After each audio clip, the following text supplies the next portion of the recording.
Fala pessoal, tudo bem? Que bom tê-los aqui no Baseado em Fatos Criminais.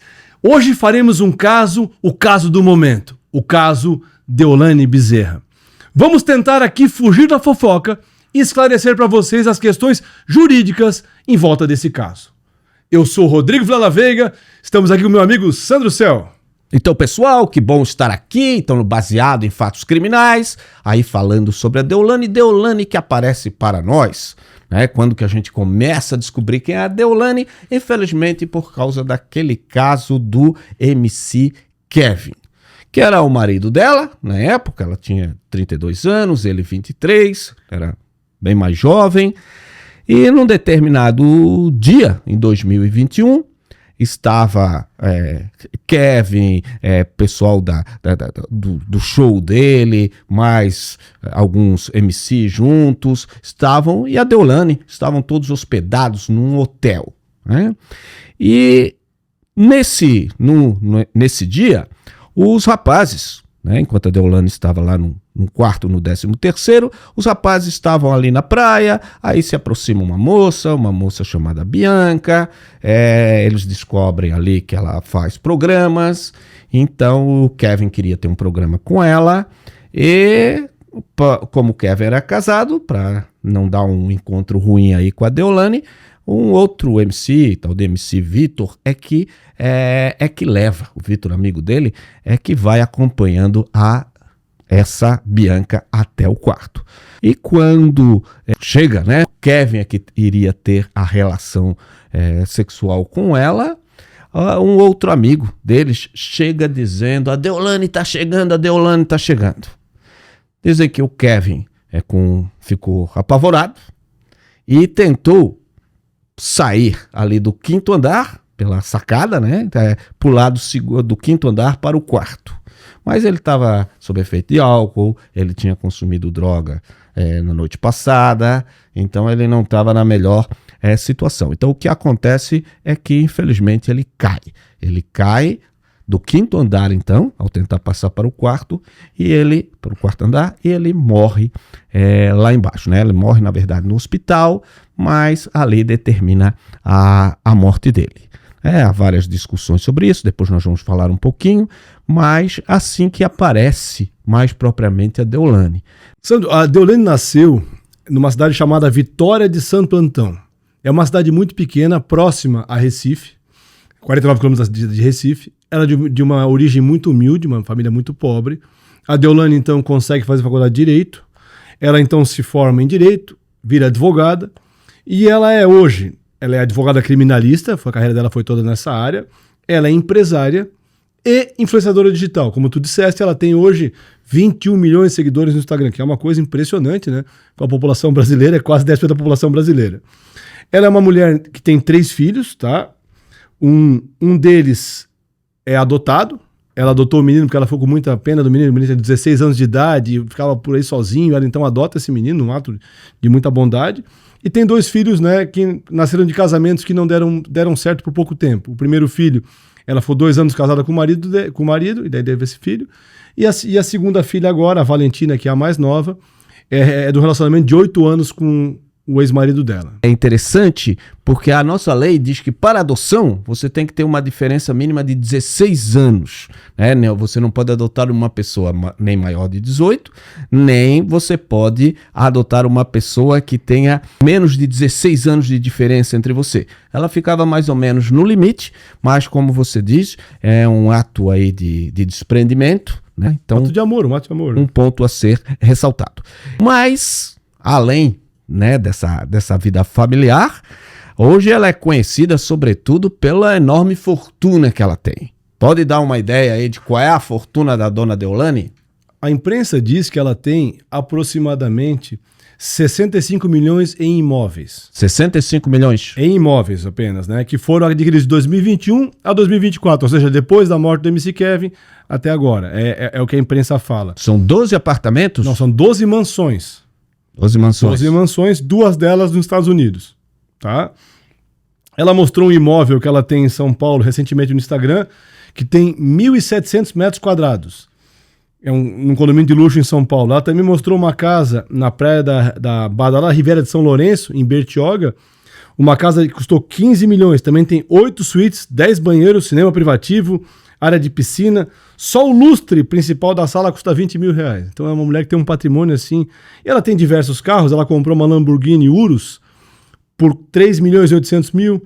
Ela tem uma Land Rover avaliada em 1,5 milhão. Ela tem uma Toyota avaliada em 400 mil. Ela deu um carro para o filho dela, uma McLaren, eu acho que deu para o filho dela, no valor de 3 milhões de reais. Deu um outro carro para a mãe no valor também tremendo. Ela usa roupas caríssimas, roupas de marcas assim, muito valiosas, joias assim, imensas. Então ela é uma mulher de um patrimônio gigantesco mesmo. E isso talvez seja uma das primeiras coisas que chama a atenção, porque você falou no início, ela vem de um meio bastante humilde, Bem humilde. E você aí, em 2021, quando ela estava com o Kevin, ela não tinha esse dinheiro, e aí, em 3 anos, ela tem um patrimônio assustador, né, para quem tem 36 anos hoje, né, é impressionante. Agora, ela também é uma pessoa que acumula polêmicas. Ela, ano passado, ela ainda disse, ela ficou famosa por uma frase também que ela diz, que ela gostava era de bandidos, etc. Eu entendi que essa frase, e aí a mídia pegou muito, é porque ela é advogada criminalista e me parece que ela quis dizer que ela gostava de defender criminosos, né? Veja, embora seja uma forma meio grosseira de falar o que o advogado criminalista faz, porque nós não defendemos o criminoso em si, nós defendemos os direitos que tem a pessoa acusada. Então essa é uma frase que às vezes contribui para uma má visão do que é o papel do criminalista, mas ok, ela falou, não parece que ela estava aí dizendo que ela gosta de bandidos no sentido de que gosta do que os bandidos fazem. Mas tem outras polêmicas, inclusive com a OAB, não tem? Sim, ela ironizou a OAB. A OAB criou uma regra justamente para tentar regulamentar essa questão de advogados que fazem ostentação, porque a OAB veda a captação de clientela. Então o advogado ficar se mostrando nas redes sociais que ele tem um relógio tal, carro tal, helicóptero tal, isso pode ser uma propaganda para ele e uma captação, na visão da OAB, ilegal de clientes.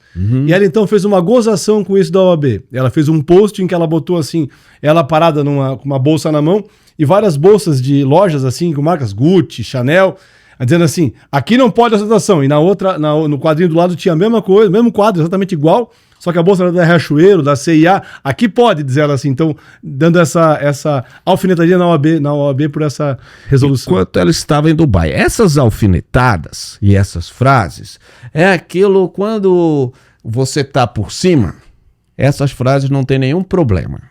Agora, quando você começa, né, quando você está com um problema, essas frases acabam atrapalhando você. Por quê? Porque quando a gente fala, depois nós vamos tratar dos crimes dela, que tem a ver com lavagem de dinheiro, com receber dinheiro a mais do que faria sentido ela ter, toda essa discussão que se tem, né? Todo esse comportamento dela, extremamente de ostentação mesmo, ele botou ela no foco, certo? Então essa Deolane é uma pessoa que atrai muito amor, a gente viu aí, né? Até isso aí é bastante interessante, Rodrigo. É como as pessoas, sobretudo pobres também, se identificam com ela. Se identificam, inclusive, com essa ostentação. Ela diz que não é ostentação, é superação. E isso é bastante interessante porque a gente vê, ela estava até na prisão, aquelas pessoas pobrezinhas, né? Aquelas pessoas mais pobrezinhas ali, né, idolatrando aquela pessoa cheia de bolsas de 50 mil, bolsas, o que ela tem na bolsa, só a roupa que ela foi ser presa era 33 mil reais aquele conjuntinho. Veja, aquilo ali é a casa da maior parte daquelas pessoas que moram naquela região. E mesmo assim ela é tida como uma heroína. Bom, cada um... Talvez pela superação da história, né, de uma família muito pobre, talvez por isso, né? Cada um honra quem quiser, né? Não deixa de ter uma certa ironia de que as pessoas muito pobres achem que aquilo é um procedimento normal, talvez ela seja de um talento incrível, mas tudo bem. Então ela é uma pessoa que atrai muito amor e muito ódio pelo jeito, né? Rodrigo, como que ela chegou aí a ser presa, porque nós de repente ficamos sabendo, né, há pouco tempo, a Deolane foi presa. Ela foi presa por quê? Ostentação não é crime. Você pode ter seus prós, seus contras, mas é um aspecto moral. Agora, ter muitos bens também não é crime. Por que que a polícia quis pegar dinheiro dela? Por que que a polícia quis ela na cadeia? Bom, Sandro, as investigações a respeito dessa grande operação, né, que eclodiu faz pouco tempo, começaram em dezembro de 22, tá? Em dezembro de 22, a polícia ela fez uma busca e apreensão numa banca de jogo do bicho chamada Caminho da Sorte. Lá eles encontraram 180 mil reais em dinheiro vivo e acharam diversos documentos com anotações de apostas ligados àqueles bets de internet. O que é isso? Aquelas empresas que fazem apostas em jogos esportivos pela internet. Hoje virou febre no Brasil isso, né? Muitos times de futebol são patrocinados por essas empresas, tá? E a empresa que estava nesses boletos ali assinadas era a Bet Esportes da Sorte. E aí tem uma coincidência muito grande aqui, porque supostamente o dono da banca do jogo do bicho é o Darwin Henrique da Silva. E o dono da Esportes da Sorte, que é essa Bet, é o filho dele, o Darwin Henrique da Silva, filho. Então isso levou a polícia a achar, mas por que tem uma banca de jogo do bicho ligada a uma empresa de bets? Começaram a investigar essas coisas. Porque veja o seguinte, uma banca de jogo do bicho, todo mundo sabe que é ilegal. Uma bet, essas empresas de apostas online, quando é aposta esportiva, que time que vai ganhar, qual é o time que vai ganhar, vai perder, ele é permitido. Agora, o que fazia mistura entre dinheiro ilícito com dinheiro em princípio lícito? Porque eu poderia ter uma bet, mas não poderia ter o jogo do bicho. E isso, em geral, é o primeiro sinal, a mistura de dinheiro que eu consigo explicar a origem de uma atividade lícita. Eu trabalhei, eu fiz sorteio autorizado, ok. Com ilícito, com dinheiro ilícito, captado do jogo do bicho, mostra aí que tem crime, em princípio. É isso que a polícia estava achando? Exatamente isso. Aí eles perceberam, então, que essas empresas movimentaram quase 3 bilhões de reais nesse período aí de 2022 até agora. E aí, no dia 4 de agosto de 2024, a polícia de Pernambuco, então, instaurou uma operação chamada Integration e eles cumpriram 19 mandados de prisão e 24 de busca e apreensão no Recife e em diversas cidades do Brasil, tá? E aí foi nessa operação que a Deolane acabou sendo presa, ela e a mãe dela. A primeira coisa que eu já acho curiosa é esses nomes das operações policiais no Brasil. É Integration, tudo cheio de nome em inglês, é cheio de nome em latim. É bastante engraçado, né? Eu duvido que nos Estados Unidos eles botariam o nome de uma operação assim de integração. Integração, não colocaria. Mas, bom, vamos lá. Então, aqui, certo, nós temos uma forte suspeita. Será que esse capital do jogo do bicho, como que ele estaria entrando nessas empresas, etc. Mas eu ainda não entendi. O que tem a Deolane a ver com isso? Bom, Sandro, como ele não teve acesso ao processo em si, ao inquérito em si, a gente vai conjecturar quais seriam os motivos que levaram a polícia, em tese, a investigá-la, tá? Algumas conjecturas. Primeiro, Deolane é patrocinada por esta empresa de apostas esportivas, essa bet loteria aí, né, chamada Esportes da Sorte. Aí tem um fato esquisito. Além de ser patrocinada por ela, a Deolane compra um carro do CEO dessa empresa, do dono dessa empresa, do Darwin filho daquele sujeito, seria o bicheiro que estaria lavando dinheiro na empresa das bets. Certo. Essa é a ideia. Então esse é um primeiro fato. Mas talvez o fato que chama mais a atenção da polícia, eu imagino, é o seguinte. Parece que o COAF, que é um órgão do governo federal que analisa movimentações financeiras, teria averiguado que haveria, supostamente, uma incompatibilidade entre os bens que a Deolane tem e o que ela tem de renda. E isso chama a atenção da polícia porque é um indício claro de lavagem de dinheiro. Porque é o seguinte, né? Você comprar um carro do cara que lhe contrata não tem nenhum problema. O grande problema é ver de onde é que vem que é o que nós estamos querendo saber, é de onde que surge essa quantidade de dinheiro assombrosa da Deolane. Né? Todos nós pensamos, surge do trabalho, ela faz muito trabalho.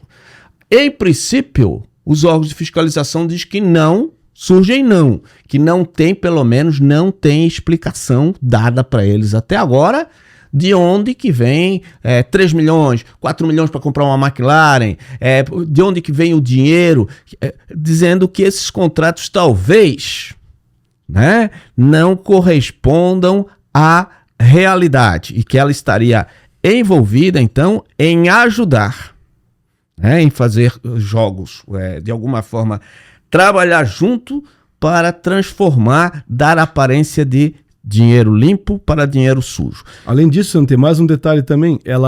A Deolane tem 4 empresas no nome dela e uma 5ª empresa, ela é o rosto da propaganda da empresa, que é uma empresa de cosméticos. E essas empresas todas têm um faturamento muito baixo em relação ao patrimônio que ela tem e que ela roda, né? Uma das empresas, por exemplo, segundo, né, o G1, fatura entre 130 mil e 360 mil por ano. A outra empresa, aproximadamente 1 milhão por ano. A outra, 100 mil por ano. Então, assim...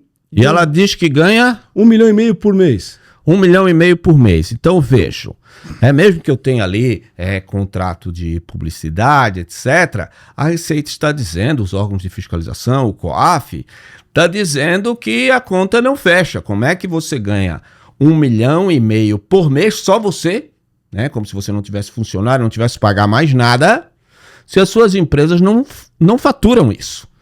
Mal faturam isso em um ano. E aí você ganha isso por mês. Então, o que está vindo? Porque tudo que eu ganho, tudo que você ganha, nós temos que declarar pro imposto de renda, né? A gente lamenta. Infelizmente. A gente lamenta, mas é a regra, certo? Agora, estão dizendo aqui, epa. Ela tem que demonstrar de onde é que vem tanto dinheiro. Volto a dizer, você pode dizer, é do trabalho dela. Bom, nem eu nem você sabemos exatamente isso. O que eles estão conferindo é se o que ela ganha, de fato, fecha com o dinheiro que ela movimenta. Porque se não fechar, se ela tiver mais dinheiro do que ela pode justificar, tem que se saber de onde é que vem esse dinheiro. E aí, supostamente, eu poderia falar em lavagem de dinheiro. Esse é o ponto da investigação. Tudo bem, Rodrigo. O que eu quero saber é o seguinte. Foram, então, apreendidos bens e foi decretado no primeiro momento a prisão. Sim. Para se decretar prisão, para se tomar bens, é preciso, ainda cautelarmente, é preciso que tenha uma acusação em curso, ainda que seja só na fase policial, né?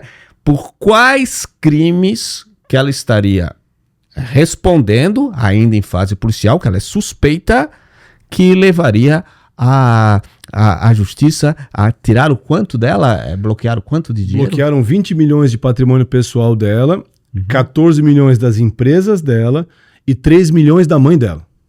Parece que é muito dinheiro, mas se você pensar, para quem tem 12 casas nesse valor... Não, né? Até me surpreendeu porque a operação diz que eles apreenderam 2,1 bilhões de reais.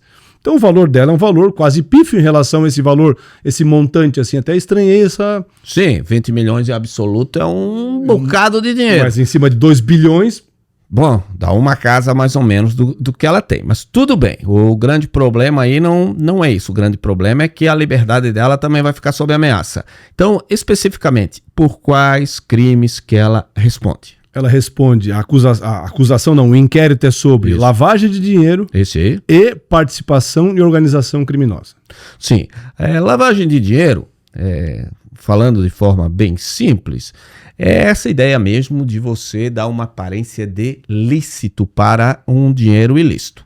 Por exemplo, você consegue dinheiro lá com o jogo do bicho. O dinheiro do jogo do bicho não pode entrar numa conta corrente, num banco em grande quantidade, porque vai ser notificado os órgãos de fiscalização e que vão perguntar de onde é que veio esse dinheiro. E se descobrirem que é do jogo do bicho, se perde, porque dinheiro ilícito se perde.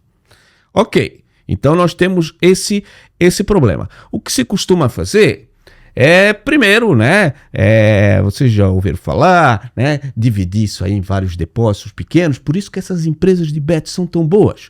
Porque, vejam, como é que eu ganhei o dinheiro? Não dá para saber. Em geral, o governo acaba não tendo controle sobre quem que apostou. Então, eles podem dizer que teve mais aposta do que eles receberam, porque eles colocam o dinheiro dentro do bolo. Dentro do bolo. É como se os laranjas deles estivessem apostando. Tá? Então, eu aposto com o seu dinheiro, mas passando por mim, e no final, parece que você recebeu de mim quando o dinheiro já era seu e era ilícito. Então, essa é uma das questões que se coloca. Se coloca que talvez a Deolane, nessa questão de lavagem de dinheiro, por exemplo, poderia ser o seguinte: ela compra um imóvel mais barato do que o preço que ela declara. Vamos supor o seguinte: ela pagou 20 milhões num negócio lá em Miami, certo? Só que na verdade, aquele imóvel, por exemplo, valia 30 milhões. Só que ele é declarado por 20 milhões. Daqui a um tempo, ela compra por 20 milhões, faz uma melhorazinha, né? Gasta um pouquinho, ou arruma as notas fiscais, faz aquilo que era 20 milhões, passar para 40 e consegue vender por 40, talvez para outro laranja.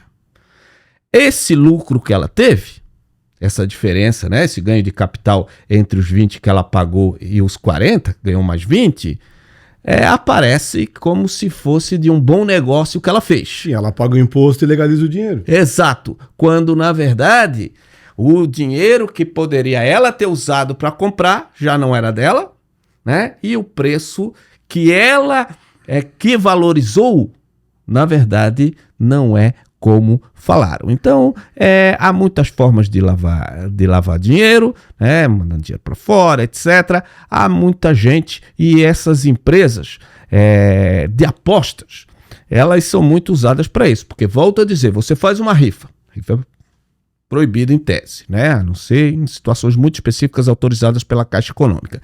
Você faz isso. Você que controla quantos bilhetes tem. E se você quisesse você mesmo comprar os bilhetes, ninguém ficaria sabendo se era uma pessoa ou outra. Então você pode dizer: de onde é que veio o meu dinheiro? Ah, veio da rifa que eu vendi. Mas na verdade eu próprio que comprei a minha rifa, então eu peguei dinheiro, por exemplo, do tráfico ou do jogo do bicho e mostrei: ah, veio de onde? Veio da rifa. Então disso aí, ela é suspeita de estar dentro de um esquema desse, ajudando banqueiro de jogo do bicho ou de outros crimes a lavar dinheiro. Então, todo esse dinheiro que ela tem não necessariamente é dela. Ela é uma face porque você vai lá e vê: ela é bem sucedida, é daí que vem o dinheiro, mas talvez o dinheiro venha de outra fonte, é o que eles estão investigando. Então, o primeiro é lavagem de dinheiro. Ela responde por outros crimes também, né, na investigação? Qual seria? Organização criminosa. Organização criminosa seria o quê, Rodrigo? Na verdade, sendo a organização, é quando tu participas de uma espécie de uma quadrilha, para ficar bem fácil dizer assim. Ou seja, tu vai ter que ter 4 ou mais pessoas envolvidas, com divisão de tarefas e organização, objetivando cometer crimes com penas superiores a 4 anos ou transnacionais. No caso em questão, como o crime em tese aí envolve lavagem de dinheiro, a pena é superior a 4 anos e poderia justificar essa ideia de organização criminosa. Até porque tem empresa aí que tem sede em Curaçao. Também tem essa questão. Então tem também o internacional. Internacional também. Tá, Rodrigo, mas o seguinte, isso são crimes sérios. Vamos, então, aqui, organização criminosa e lavagem de dinheiro. Suponhamos, porque ela é inocente até que prove o contrário, que ela fosse condenada nessas 2 crimes. Quanto que seria a pena dela em tese? A lavagem de dinheiro, Sandro, tem pena de 3 a 10 anos. Então, a depender das circunstâncias do caso, ela vai variar ali. Provavelmente vai ficar muito perto do início, então pega pelo menos 3 4 anos. 3, 4 anos. Já a organização criminosa tem pena de 3 a 8 anos. Também deve ficar parecido por essa mesma ideia. Então, pelo menos uns 6 anos ela pegaria. Talvez mais, deve depender de quantos crimes ela teria cometido em tese de lavagem, né? Isso daria cadeia. Com certeza. Isso daria cadeia, então é um negócio preocupante. Mas, Ok, tudo isso está sendo apurado, mas a polícia, né, representou, o Ministério Público concordou e o juiz decretou que ela fosse presa. Foi isso que chamou a atenção, né? Talvez se tivesse só uma investigação, era mais uma investigação sobre artistas famosos. Mas ela foi presa. Ela foi presa por quê? Porque ela é culpada, porque já tem elementos suficientes para dizer que onde a fumaça há fogo. Ela foi presa pelo quê? Ela foi presa em prisão preventiva, tá? A prisão preventiva não tem nenhuma única relação com ser culpada pelo crime. Sim. Ela se justifica em situações excepcionais. Por exemplo, eu tenho um acusado de um crime, um investigado, que está coagindo testemunhas para que não vão depor. Opa, eu não posso permitir isso. O que acontece? O promotor pede e o juiz manda prender o sujeito preventivamente. Outro exemplo, eu tenho um investigado que eu tenho indícios veementes que ele vá fugir do Brasil. O que eu faço? Eu vou prendê-lo para evitar que ele fuja. Então, isto é prisão preventiva. Então, o juiz, analisando o caso, este caso, imaginou que era necessário, então, manter Deolane e os demais membros dessa suposta organização presos. É mais ou menos quando você está lá, né, tem uma briga entre os seus filhos, aí um não deixa o outro falar, um começa a dizer, tu tá falando isso, se tu falar isso eu vou bater em ti, não sei o quê. Aí tu tá trancado no quarto, enquanto eu vejo o que aconteceu. É mais ou menos, isso seria a ideia da prisão preventiva. Então, aquele que foi trancado no quarto pode ser inocente, pode ser a vítima, né? Mas ele está lá. Nesse caso específico, então o fato dela ter ido para a prisão não quer dizer que ela é culpada, né? Ela é inocente nesse momento, mas me diz o seguinte... Você acha que, no caso dela, se justificava essa prisão? Sandro, de novo, uma conjectura, né? A gente não teve acesso ao procedimento, mas assim, me parece que, salvo se tratar de uma organização muito complexa, muito grande, cheia de nuances, não faria muito sentido a prisão preventiva. Porque eu tenho aí, supostamente, uma lavagem de dinheiro feita a partir de empresas de apostas ligadas ao jogo do bicho. Seria muito mais eficaz do ponto de vista do processo penal e muito mais constitucional tu determinar o quê? A suspensão da atividade da empresa e aí com isso tu não consegue mais lavar o dinheiro. Ou proibir que eles conversassem entre si, coisas menos drásticas do que a prisão da pessoa. Às vezes, e aí se tem bastante crítica nesse sentido, a prisão é usada como soltar foguete de uma operação. Porque se uma operação não prender ninguém, uma operação com o nome Integration, né? Se não prender ninguém também parece que não aconteceu nada, né? Então, mas é claro, não se pode usar a prisão para o poder dizer, olha como eu faço as coisas. E mais um detalhe, como está falando aí, a investigação já durava 1 ano e meio. Pô, se eu já estou 1 ano e meio investigando, por que eu preciso prender as pessoas? O que mais eu preciso descobrir prendendo elas? Não faz muito sentido na minha visão. Talvez, Rodrigo, eu tentando ver aqui o outro lado. Essa é a ideia nossa aqui. Certo, eu tentando ver então um pouco o lado da polícia. Nós estamos vendo, né? Em princípio parece que não se justifica, mas o próprio comportamento de muita ostensividade, isso às vezes dá esse problema. Porque isso leva a polícia a acreditar que ela continuaria a promover isso, né?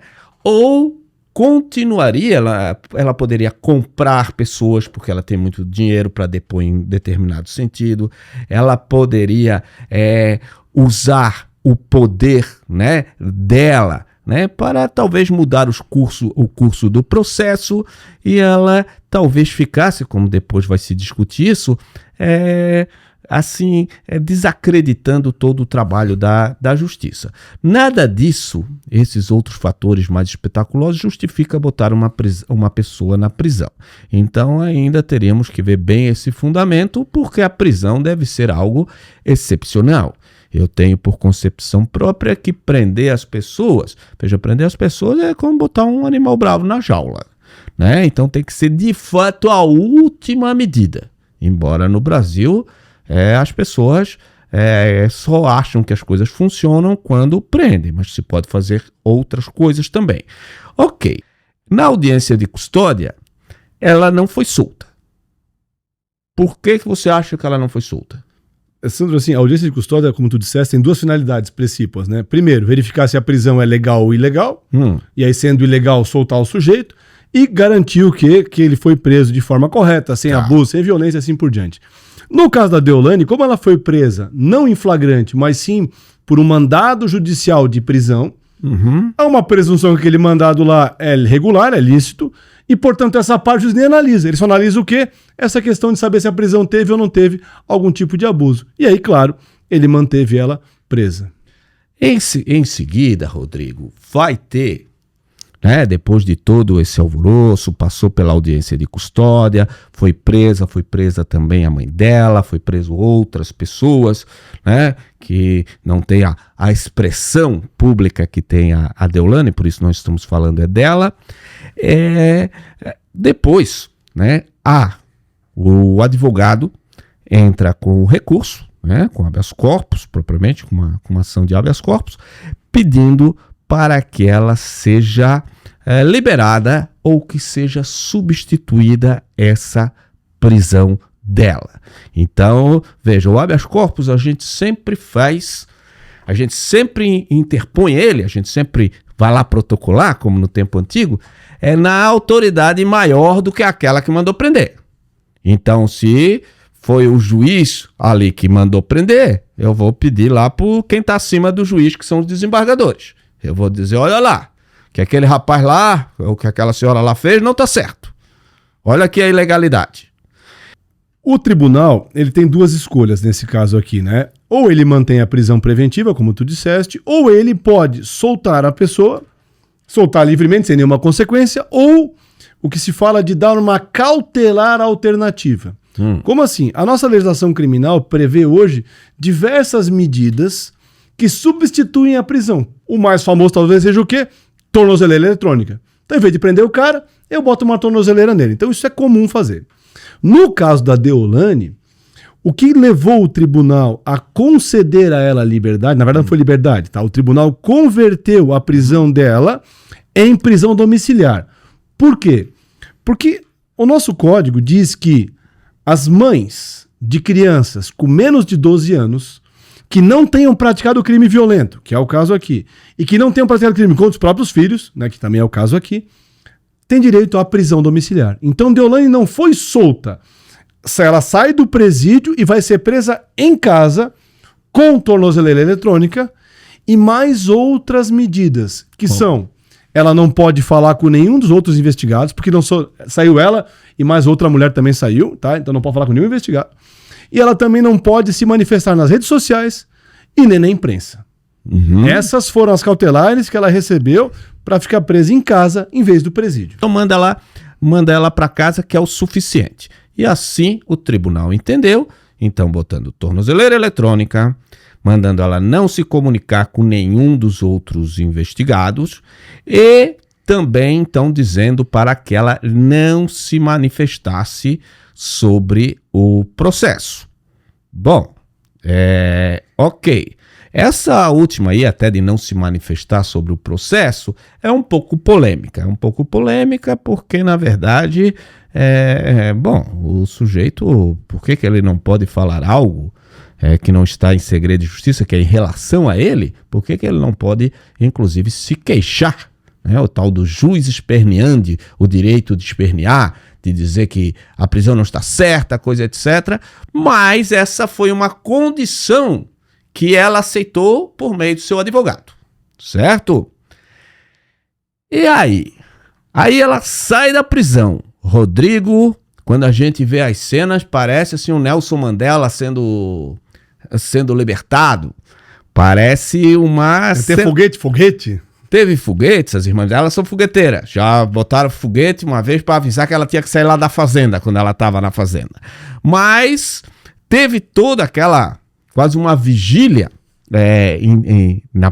na frente da prisão, esperando ela. E aí sai a dona Deolane, com tornozeleira, com a sua roupa de 30.300, segundo, né, quem entende das roupas, e ela tinha que cumprir isso. Tinha que ir para casa e teria que ficar de beco calado, porque o juiz tinha dito que não era para falar. E o que a Deolane faz? A Deolane, então, ela sai, tá aquela festa, aquele foguetório, ela então se posiciona em frente aos jornalistas e fala o seguinte: Foi uma prisão criminosa, cheia de abuso de autoridade por parte do delegado. Eu não posso falar sobre o processo. Eu fui calada.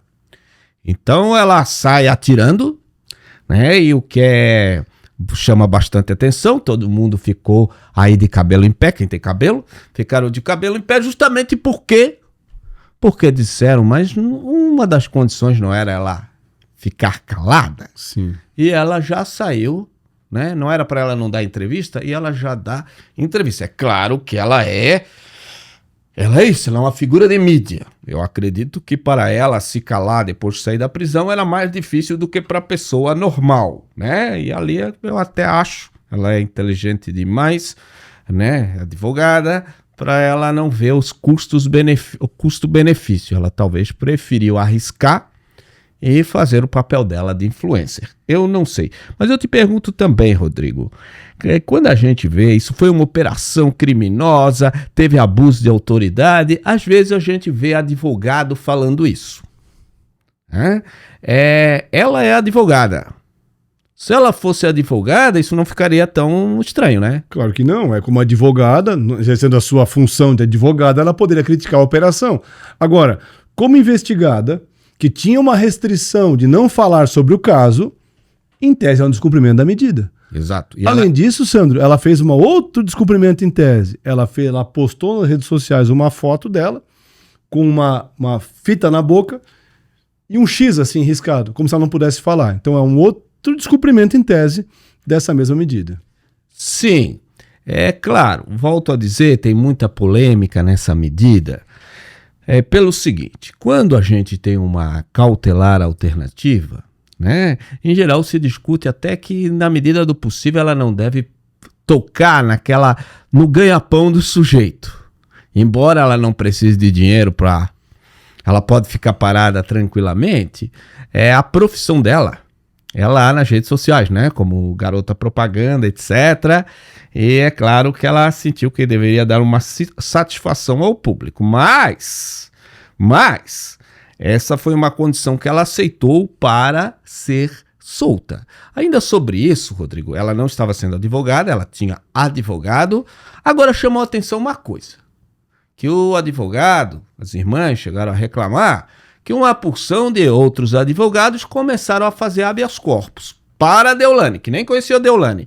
Por que isso, gente? Porque o habeas corpus qualquer um pode fazer. Você poderia fazer um habeas corpus para a Deolane? Poderia. Ah, mas eu não sou advogado. Mas pode fazer.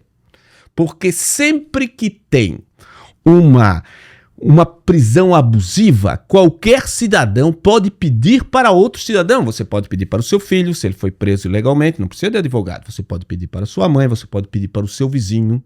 Certo? Então eu não preciso conhecer o Rodrigo. Eu digo, eu vi o Rodrigo apanhando ali sendo preso. Tu ia ajudar a bater e me prender. Não vem não. Eu ia te deixar lá, é um concorrente a menos.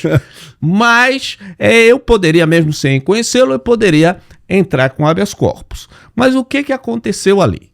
Aconteceu que muitos advogados começaram a botar habeas corpus e o advogado já tinha colocado. Aí isso até atrapalha a defesa, porque daí vai se recebendo esse habeas corpus, tem que ver qual que é do advogado mesmo, qual que não é, porque essa ideia de cada um poder, qualquer pessoa ser legitimada, poder entrar com habeas corpus, é justamente para evitar que a pessoa não fique lá sozinha. Agora, se você já tem um advogado, não precisa que outros coloquem. Eu fiquei assim, 2 pontos criticando agora o Sandro advogado.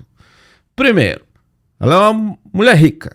Nós vivemos disso, né? Quando o profissional bota habeas corpus, etc., advogado de graça para a gente rica não está dentro do nosso código habitual, tá? Não é isso que nós fazemos, né? Porque senão até para que eu vou contratar um advogado se outros estão fazendo de graça? Agora, tá cheio de pessoas pobres que não podem pagar, que precisam de um habeas corpus. E aí os caras não fazem. E aí as pessoas não fazem. Então, muitos pode ser que é por pena, por vocação de justiça, ok. Mas muitos também era para lacração e aí só atrapalhavam o advogado, porque até você se sente desrespeitado. Eu tô lá lutando pela liberdade do meu cliente, chega um desconhecido, quer ir na minha frente e para depois dizer fui eu que ganhei. Isso eu não acho correto. Mas tudo bem. Não é que é proibido, é permitido, mas é estranho. E os tribunais até têm decidido de quando tem advogado constituído, é o dele que vai ser analisado, porque foi nele que a pessoa depositou a confiança. A Deolane não contratou esses outros. Ela tinha um advogado e ela diz, faz tu. E esse que conseguiu tirá-la, então, só que não conseguiu evitar, né? Mesmo ela, veja, eu garanto que ela como advogada, como muda quando a gente está no outro papel, Rodrigo? Ela como advogada, ela taparia a boca do cliente dela e dizia, pelo amor de Deus, vai ficar calado. E ela, como ela é mais assim, de pegada, era capaz dela, ela queria botar os esparadrapos na boca lá da cliente dela, disse, tu não me arruma prisão de novo. Mas ela como cliente aqui, né? Aí se comportou como cliente e falou demais. E aí ela foi revogada essa liberdade, essa conversão aí, essas cautelares alternativas, prisão domiciliar, digamos assim, e ela volta pra cadeia. Agora eu te digo, Rodrigo, agora ela não tem mais nenhuma chance de pedir isso aí de novo? Sim, ela pode, como o Sandro explicou no começo, né? O habeas corpus é pedido sempre para a instância superior. Então, como quem mandou determinar que ela voltasse à cadeia foi o Tribunal de Pernambuco, havendo duas hipóteses aí. O advogado poderia tentar, no próprio Tribunal de Pernambuco, né, que o desembargador voltasse atrás, o que é bastante difícil. E qual seria o normal? Ir ao STJ, que é a próxima instância para analisar o caso. Então ela poderia pedir de novo a mesma coisa. Aí poderia dizer, o STJ dissesse, não, volta lá, volta sem prisão. Volta e aí vem para casa. Vem aquilo que a gente vê, né? No longo prazo, bom, para quem gosta de mídia, não deixa de ser bom. É preso aqui, solto ali. Isso é claro que dá um pouco de desorganização na cabeça do povo. Porque quando uma pessoa normal é presa, os negócios não são assim tão rapidinho, né? E vai e volta. Ok, mas é próprio, né? O mundo é meio assim. Rodrigo, mas eu quero voltar numa coisa dessas bets aí, que eu ainda gostaria de uma explicação um pouco melhor. Nós falamos, né, que tem loteria que é permitida e tem loteria que não é permitida, e tem jogo do Tigrinho, tem isso tudo. O que na verdade é permitido e não é permitido? Sandro, jogo no Brasil, jogo de azar. Jogo de azar é regulamentado pela Caixa Econômica Federal e, em tese, só quem pode explorar é o governo. Jogo é isso aí. Então, por exemplo, eu quero fazer uma loteria. Depende do governo, quem faz é a Caixa Econômica Federal.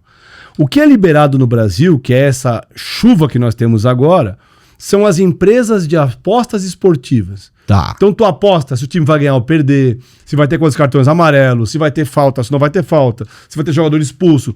Por que essa diferença? Porque quando eu aposto no resultado de um jogo, o resultado é público, então eu consigo aferir. Não, deu o resultado, eu ganhei. Numa loteria clandestina, numa loteria sem fiscalização, como é que eu vou saber se eu ganhei ou perdi? Como que eu vou saber no jogo do bicho se deu águia ou viado?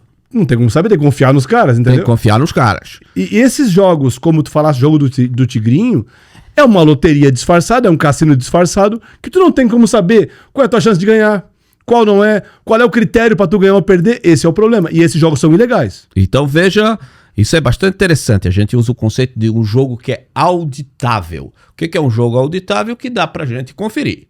Veja lá, é como se fosse numa rifa. Então a gente viu o nome de todo mundo que comprou a rifa e a gente vê o sorteio, mais ou menos como a Caixa Econômica faz. Mas esses jogos de azar não são permitidos. Por quê? Lembra ali até do caso, nós temos aqui o caso do Nego Di.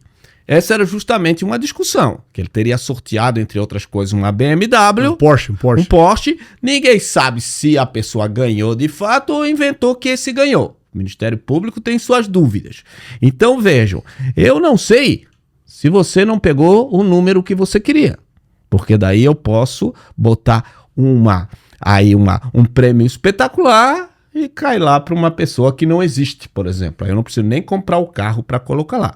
Por isso não é permitido. Para eu ter um jogo, além de ter que pedir autorização do governo, o único jogo de aposta aleatória que nós podemos é os da Caixa Econômica. né, ali. Por quê? Porque se entende que o sorteio é público, que há muitas auditorias. Até o governo agora, para o ano que vem, ele vai regulamentar mais ainda, próximo a esses jogos do Tigrinho, etc. Mas vai exigir, além de pagamento de taxa, de impostos, também é obrigado a informar o CPF de quem está comprando e de quem ganha. Por quê? Porque, como nós vimos, muito desses dinheiro que entram nesse jogo é dinheiro do tráfico, dinheiro de corrupção política, que aí você faz um acordo lá com os homens do tigrinho, da oncinha, não interessa qual é o animal. Você faz um acordo e aí um político ladrão, por exemplo, ele contrata várias pessoas lá, pessoas familiares de longe, coisa etc., certo? Para ir apostando no tigrinho. Aí dá a impressão que aquele dinheiro que entrou lá seria todo um dinheiro, né, dessas pessoas. Mas, na verdade, é o dinheiro do tráfico que você deu para eles apostar. Ou da corrupção. Ou da corrupção.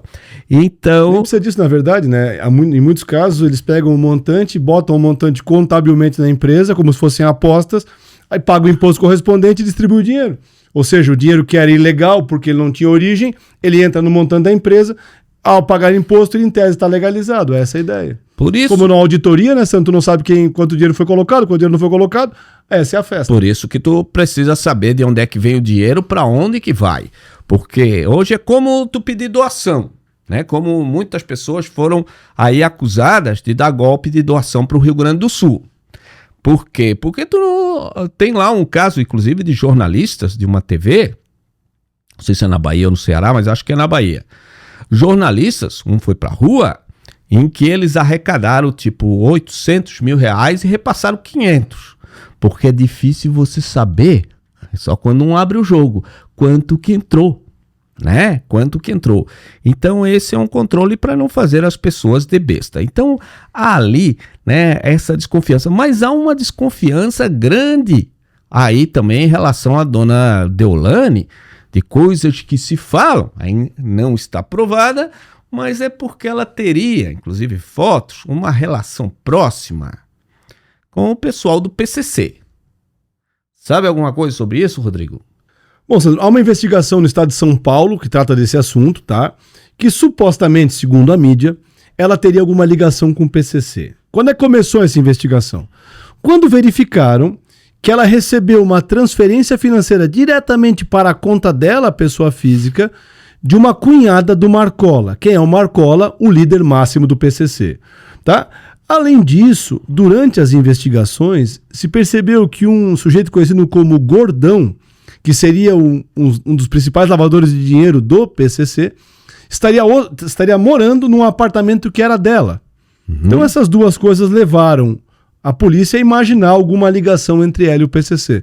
Sim, alguns dizem, mas isso tudo tem que ser confirmado ainda pela polícia, que não seria a relação dela apenas uma relação de advogado defendendo seus clientes, que haveria essa relação mais pessoal, né, com criminosos dessa facção, que é uma facção mais poderosa do Brasil, uma facção de crimes muito pesados, e que ela, de alguma forma, teria ali as costas quentes, teria relações especiais com essas pessoas, relações pessoais. Tem fotos dela próxima a essas pessoas, etc. Não é que você não possa ser amigo de uma pessoa que está presa, né? Agora, é claro que chama um pouco a atenção quando você está sendo investigado. Mas vejo novamente, embora haja muita fumaça, o fogo, se houve ou não,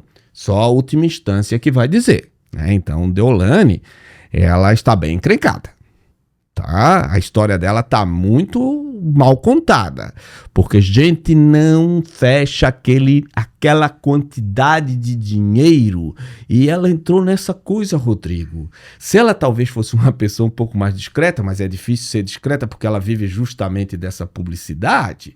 Eu só até queria que a gente discutisse um pouquinho uma questão sobre essa questão das propagandas, né? A Deolane, ela é acusada, né, de não apenas fazer propaganda desses jogos, mas de ser assim uma espécie de pessoa que diz que aquele jogo é bom. Aí te pergunto o seguinte, mas não foi a vida inteira assim? Por exemplo, um ator famoso de uma emissora de televisão, aí ele é contratado por uma marca de shampoo. Aí o shampoo ele passa, ai, shampoo maravilhoso. Ele nunca usou o shampoo, mas tu olha aquilo, nossa, que shampoo bom. E aí tu compra o shampoo. Não é a mesma coisa? Qual é a diferença no caso da Deolane? A discussão, é claro, a discussão é o quanto que ela está com o pé dentro da empresa, em que princípio ela só faria propaganda. Então, tudo bem, se ela fizesse a propaganda, eu concordo com você que as pessoas dizem, olha, compra esse shampoo, porque esse shampoo funciona, compra esse carro, que esse carro é melhor. Ok, sempre foi assim, esse é o papel do contratado mesmo. Mas o que se diz é que ela iria além, de que ela, na verdade, praticamente que faria ou parte do negócio, porque ela ajuda, e que ela usaria a sua influência, mas aí por isso ela é influencer, usaria a sua influência para dizer, sem nenhum esclarecimento, de que aquele jogo ele é sério. É bastante questionável isso aí, mas vamos dizer, se fosse só esse contrato, tá? Se fosse só que ela foi contratada, por exemplo, para fazer propaganda de um carro que na verdade não prestava. Ok, a imagem dela é outra coisa. Mas aqui é que se discute que ela não é só faz a propaganda para o carro, ela também está ajudando que esse carro não preste. Então essa é um pouco o limite, né? O quanto que a Deolane ela é só uma contratada e o quanto que a Deolane tem aquilo que se fala também de cegueira deliberada no mínimo, que sabe que está promovendo algo ilegal, e algo ilegal ninguém tem autorização para fazer. Agora, é claro que a defesa dela tem muita coisa para discutir.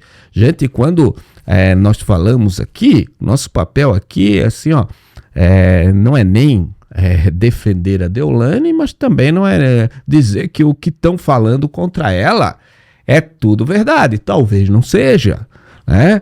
O que nós estamos dizendo é o que se diz, o que se tem indícios, né? O que muitas coisas apontam, eu acho até o que vazou já até agora, mostra que tem muita coisa que ela tem que explicar. Volto a dizer, não dá para entender o patrimônio dela. Ela diz, não, é porque é superação, eu venci na vida, as pessoas têm inveja. Ok, as pessoas têm inveja, muitas pessoas amam, esse não é o caso, né? Você vencer na vida é algo bonito que todos querem copiar, né? É um sonho de todo mundo. A questão que está se perguntando é se você venceu na vida por meios lícitos.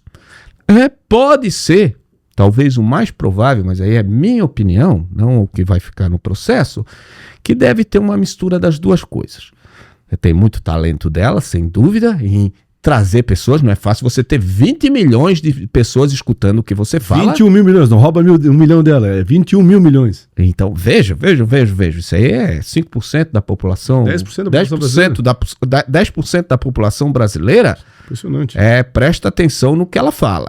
Então, isso só se consegue de um jeito, é mérito. Talento, não tem. Quando a gente vê lá as postagens dela, não é o estilo que eu gosto. Eu não sigo ela, mas agora estive ali stalkeando aí para fazer o programa. Ela é assim, né? Tem umas postagens mais assim religiosas, evangélicas, o estilo dela. Ela tem umas postagens mais assim de família, de brincando com a mãe, coisa etc. E aquelas mais de ostentação, que parece que são as que tem mais curtida, que as pessoas gostam muito, né? Embora seja um tipo assim que não seja o que me chama a atenção, ela sem dúvida chama a atenção de muita gente e isso é um talento. Isso é um talento que as empresas compram, assim como compram a imagem de um ator para fazer a propaganda, né? Então, o único caso aqui, eu não tenho dúvida que a Deolane deve ganhar e merece, com toda a visibilidade que ela tem, muito dinheiro com as suas propagandas. Não tenho dúvida pelo que ela se apresenta, né, que ela deve ganhar dinheiro no escritório de advocacia dela. Eu não tenho dúvida, até quando eu vejo ela falando, que ela é uma pessoa que tem, né, que não é uma pessoa qualquer, é uma pessoa estudada, uma pessoa qualificada. Ok, né? Então, apoio todo o sucesso que ela pode ter. A única coisa que a gente está querendo dizer é se por trás desse sucesso ela não acaba patrocinando o crime, que é isso que a polícia está dizendo.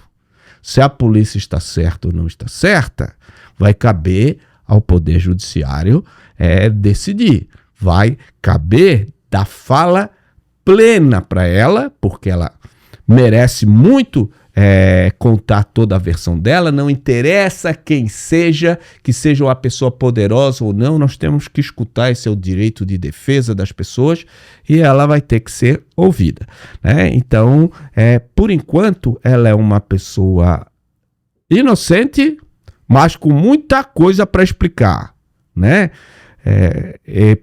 Mais ou menos desse caso é isso, Rodrigo? É mais ou menos isso. Então estamos naquela história. Deolane presa, Deolane solta, estamos nesse furacão tremendo.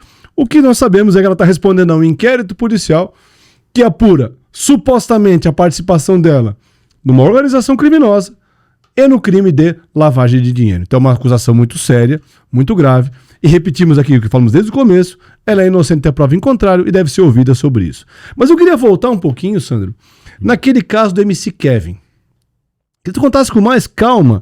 Como é que foi a história do MC Kevin que levou à morte dele? Será que não foi um homicídio lá, alguma coisa nesse sentido? Olha, esse caso do MC Kevin é um caso que, se não tivesse ali algumas filmagens e depois uma investigação que conseguiu consertar ali, afinar um pouco as pontas, talvez parecesse um homicídio, certo? Porque nós tínhamos ali alguns tipos de problema. Kevin, então, como nós falamos, estava embriagado. Kevin estava sob efeito de droga. Essa moça, em princípio, ela não estaria. Muitos criticam que ela, no seu depoimento, primeiro ela diz que ela viu Kevin passando para lá. Passando as pernas para Passando as pernas para o outro lado. E muitos dizem, por que ela não fez nada se ela estava bem? Bom, se ela pudesse fazer e não fizesse, nós tínhamos no mínimo aí uma omissão de socorro, que é aquela da pessoa que, podendo, não ajuda a outra em grave perigo, certo? Ela se justifica dizendo como é que uma moça de 50 quilos... 1,50 m de altura. Vai segurar um homem de 80 quilos, etc, etc. Ok, então, é claro, se ela não poderia... É outra coisa. Outra coisa que se questionou, por quê? Por que começou a dar bagunça? Porque eles começaram a brigar entre si. Tá? Em princípio, eles tinham uma visão mais ou menos do que tinha acontecido. Depois nós temos ali Vitor, Jonathan e Bianca. Eles começam a falar interpretações diferentes. Um começa a acusar o outro. Começa a acusar a Bianca de não ter feito nada.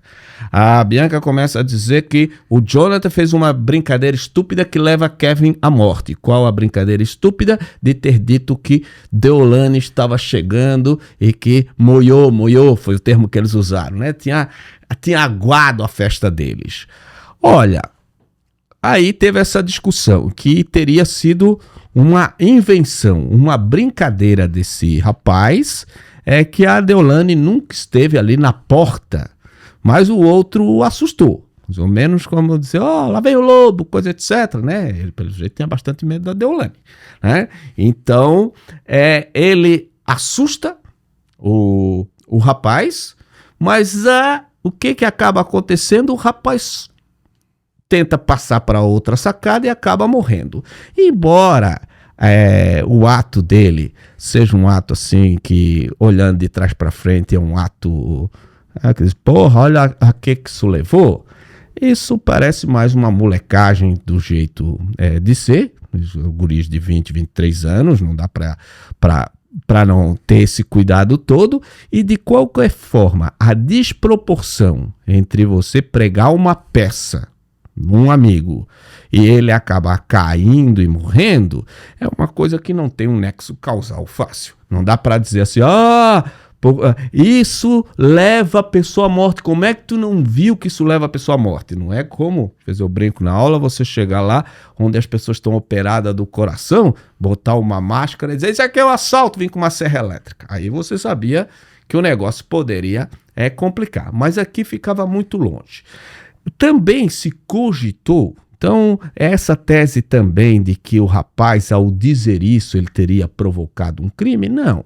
Ele acabou gerando uma brincadeira, agora contado, uma brincadeira estúpida, mas o comportamento do Kevin é que foi um comportamento inesperado. Sim. Inesperado, ninguém espera que um rapaz pular de um prédio por causa disso. Que um rapaz vai tentar pular de uma sacada para outra, né? Ele estava meio bêbado, falamos sobre efeito de álcool.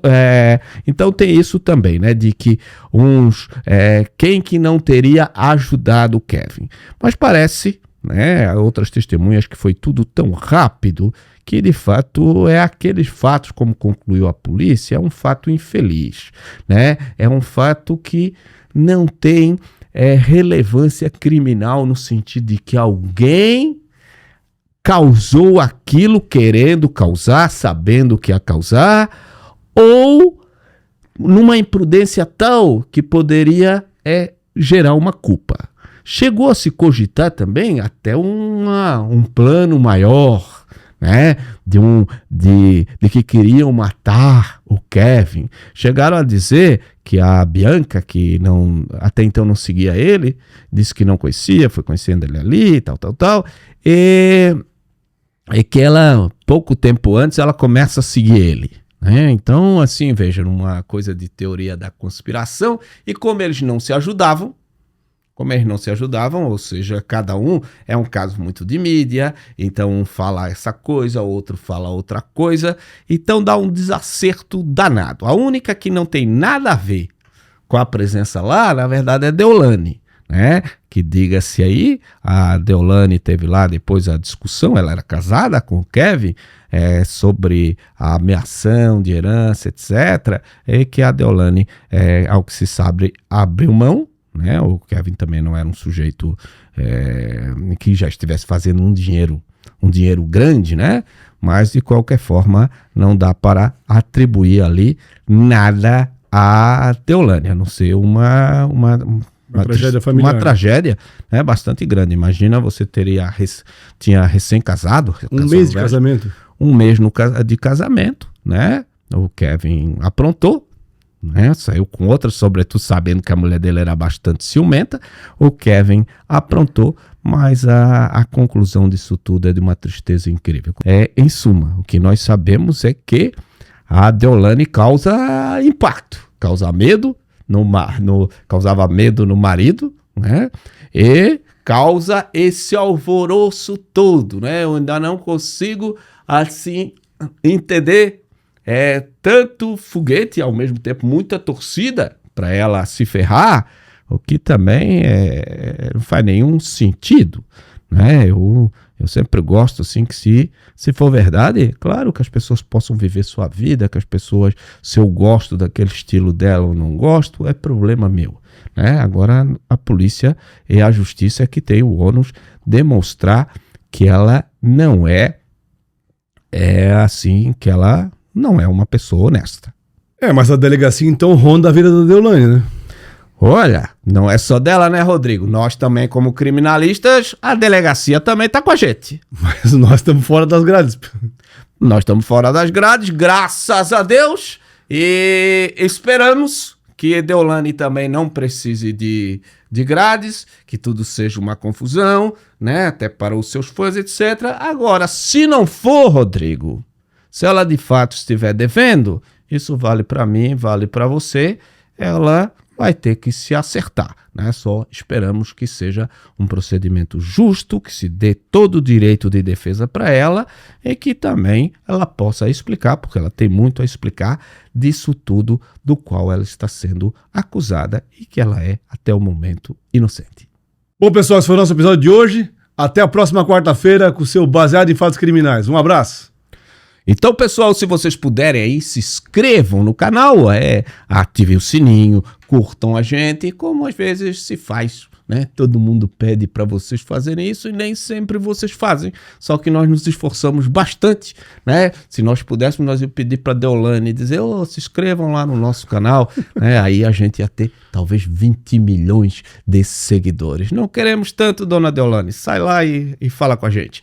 Tá bom, pessoal? Brincadeira e até a próxima semana com mais um Baseado em Fatos Criminais. Um abraço, pessoal.